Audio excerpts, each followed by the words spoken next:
तो hello friends, मेरा नाम है सुमित और आप देख रहे हो perfect tax and accounting solution. दोस्तों आज मैं फिर लेकर के आया हूं आपके लिए अकाउंट्स के कुछ इंपॉर्टेंट ऑब्जेक्टिव क्वेश्चंस। दोस्तों अगर आप कॉमर्स के स्टूडेंट हैं या फिर आप अकाउंटेंट की एग्जाम या इंटरव्यू की तैयारी कर रहे हैं तो ये वीडियो दोस्तों आपके लिए बहुत ही इंपॉर्टेंट है। दोस्तों मैं सजेस्ट करूंगा कि आप सारे क्वेश्चन को खुद से करने की कोशिश करेंगे और कमेंट में लिखेंगे कि आपने कितने क्वेश्चन का सही जवाब दिया। तो चलिए दोस्तों शुरू करते हैं। दोस्तों सबसे पहले तो इस वीडियो सीरीज के पार्ट 8 में जो हमने आपसे क्वेश्चन पूछा था उस क्वेश्चन को डिस्कस कर लेते हैं। दोस्तों क्वेश्चन था the total of journal proper is debited to. Option था आपके पास customer account, supplier account, cash account या फिर नॉन ऑफ दिस। आपसे पूछा गया था कि जर्नल प्रॉपर के टोटल अमाउंट को आप कहां पे डेबिट करेंगे।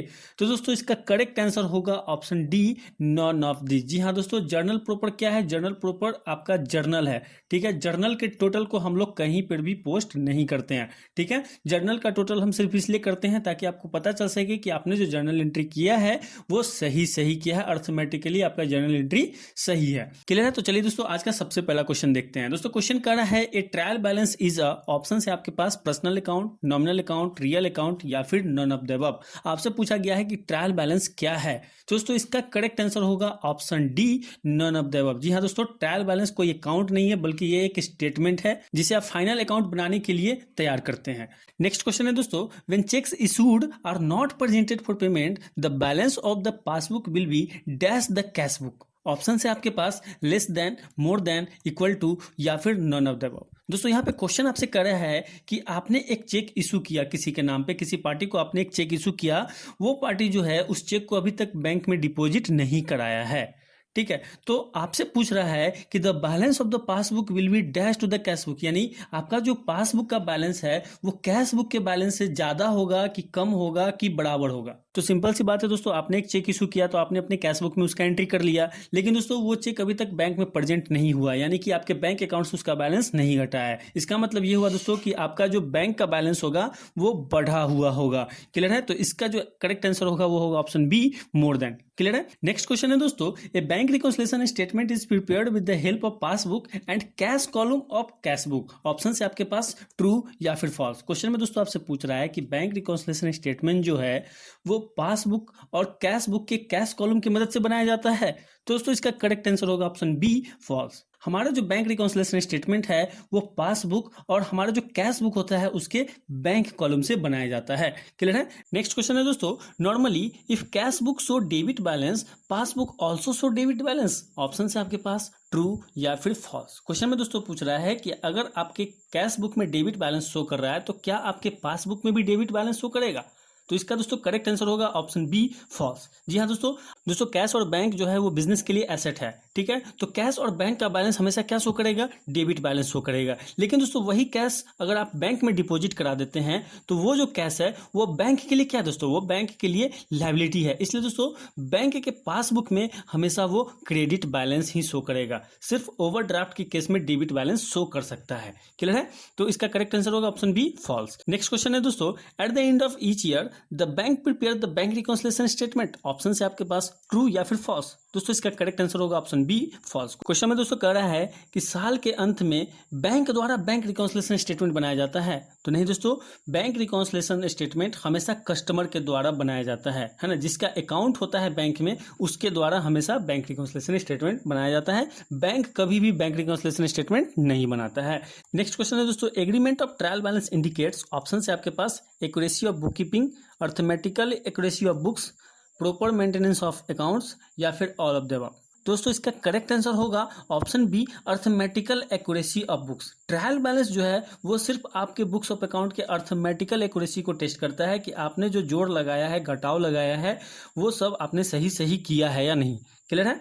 नेक्स्ट क्वेश्चन है दोस्तों, ए gradual and permanent decrease in the value of an asset from any cause is called. Option है आपके पास लॉस, एक्सपेंस, डेप्रिसिएशन या फिर नॉन ऑफ द अबव। दोस्तों इसका करेक्ट आंसर होगा ऑप्शन सी, डेप्रिसिएशन। दोस्तों क्वेश्चन में यहाँ पे आपसे पूछ रहा है कि अगर आपके फिक्स एसेट में किसी भी कारण से लगातार परमानेंट वैल्यू में गिरावट आती है तो उसे हम क्या कहते हैं? तो दोस्तों इसे हम कहते हैं डेप्रिसिएशन। क्लियर है? इसे हिंदी में हम क्या बोलते हैं? ह्रास बोलते हैं। तो इसका दोस्तों करेक्ट आंसर होगा option C, depreciation. Next question है दोस्तों, a trial balance is an account, an statement both A and B या फिर नॉन ऑफ द अबव। दोस्तों इसका करेक्ट आंसर होगा option B, statement. Trial balance क्या है दोस्तों? तो ये सिर्फ एक स्टेटमेंट है। क्लियर है? नेक्स्ट क्वेश्चन है दोस्तों, balance appearing on the debit side of trial balance indicates income and liability. Option है आपके पास ट्रू या फिर फॉल्स। दोस्तों इसका करेक्ट आंसर होगा ऑप्शन बी, फॉल्स। दोस्तों क्वेश्चन में यहाँ पे आपसे पूछ रहा है कि ट्रायल बैलेंस में डेबिट साइड में जो अमाउंट लिखा जाता है, डेबिट साइड में जो अमाउंट होता है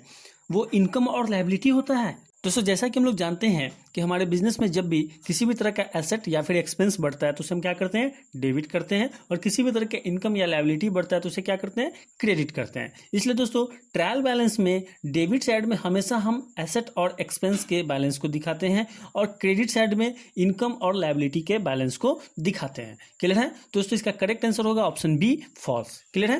दोस्तों आगे बढ़ने से पहले अगर आपको ये वीडियो अच्छा लग रहा है तो इस वीडियो को लाइक कर दीजिए। चैनल पर नया है तो इस चैनल को सब्सक्राइब कर लीजिए, साथ ही बेल आइकन प्रेस कर लीजिए ताकि आपको हमारे सभी लेटेस्ट वीडियोस की नोटिफिकेशंस मिलते रहें। साथ ही दोस्तों अगर आप अकाउंट्स सीखना चाहते हैं या फिर आप टैली सीखना चाहते हैं या आप अकाउंट्स के ऑब्जेक्टिव क्वेश्चंस को देखना चाहते हैं तो हमारे चैनल पे चले जाइए। वहां पे आपको हर टॉपिक का अलग अलग प्लेलिस्ट मिल जाएगा, वहां से आप उन वीडियोज को देख सकते हैं। तो चलिए दोस्तों नेक्स्ट क्वेश्चन देखते हैं। नेक्स्ट क्वेश्चन है दोस्तों, balance appearing on the credit side of trial balance indicate expense and asset. Option है आपके पास ट्रू या फिर फॉल्स। तो इसका भी आंसर होगा दोस्तों ऑप्शन बी, फॉल्स। क्योंकि दोस्तों ट्रायल बैलेंस के क्रेडिट साइड में हम इनकम और लायबिलिटी से रिलेटेड बैलेंस को दिखाते हैं।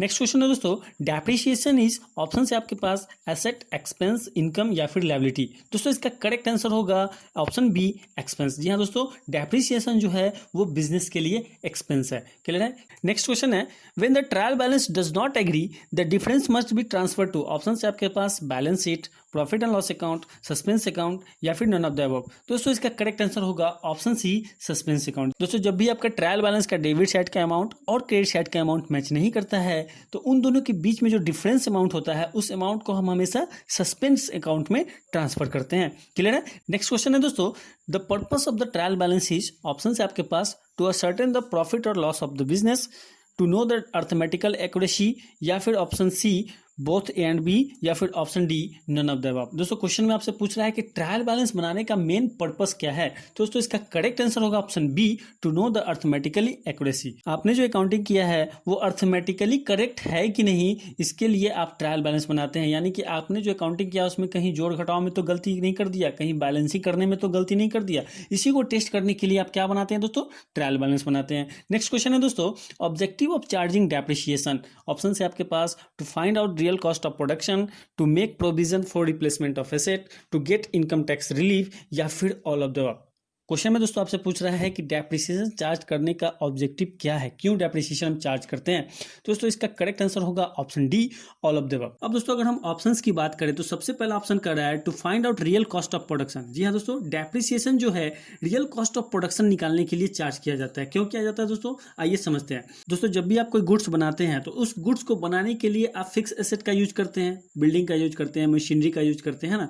तो यूज करने से उसके वैल्यू में कमी आती है, इसलिए दोस्तों हम डेप्रिसिएशन चार्ज करते हैं। दूसरे ऑप्शन की अगर हम बात करें तो यहाँ कह रहा है to make provision for replacement of asset. दोस्तों गुड्स बनाने के लिए आप मशीनरी का यूज करते हैं, ठीक है। मशीनरी का यूज करने से क्या होता है, आपका मशीनरी पुराना हो जाता है या फिर आउटडेटेड हो जाता है, ठीक है। तो आपको उस मशीनरी को रिप्लेस करने की जरूरत होती है, बदलने की जरूरत होती है। तो इसलिए भी दोस्तों आप क्या करते हैं, मशीनरी पे या फिर अपने एसेट पे डेप्रिसिएशन चार्ज करते हैं। तीसरे ऑप्शन में कह रहा है दोस्तों to get income tax relief. दोस्तों डेप्रिसिएशन जो है वो बिजनेस के लिए क्या है, एक्सपेंस है ना। और जब एक्सपेंस बढ़ेगा तो आपके बिजनेस में इनकम घटेगा, इनकम घटेगा तो आप इनकम टैक्स कम देंगे, है ना। यानी कि डेप्रिसिएशन चार्ज करने से आपको इनकम टैक्स में भी रिलीफ मिलता है। नेक्स्ट क्वेश्चन है दोस्तों, salary payment account is a, option है आपके पास nominal account, representative personal account, real account या फिर आर्टिफिशियल पर्सनल अकाउंट। दोस्तों इसका करेक्ट आंसर होगा ऑप्शन ए, नॉमिनल अकाउंट। जी हाँ दोस्तों, इनकम और एक्सपेंस से रिलेटेड जितने भी अकाउंट्स होते हैं, जितने भी लेजर्स होते हैं, उसे हम नॉमिनल अकाउंट कहते हैं।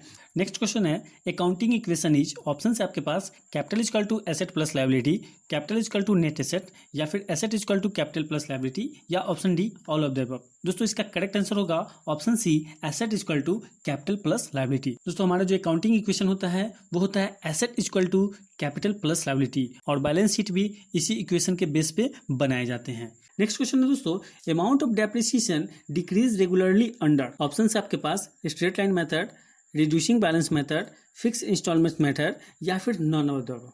दोस्तों क्वेश्चन में यहाँ पे आपसे पूछ रहा है कि डेप्रिसिएशन चार्ज करने के किस मेथड में डेप्रिसिएशन का अमाउंट जो है हमेशा डिक्रीज करते रहता है, यानी कि घटते रहता है।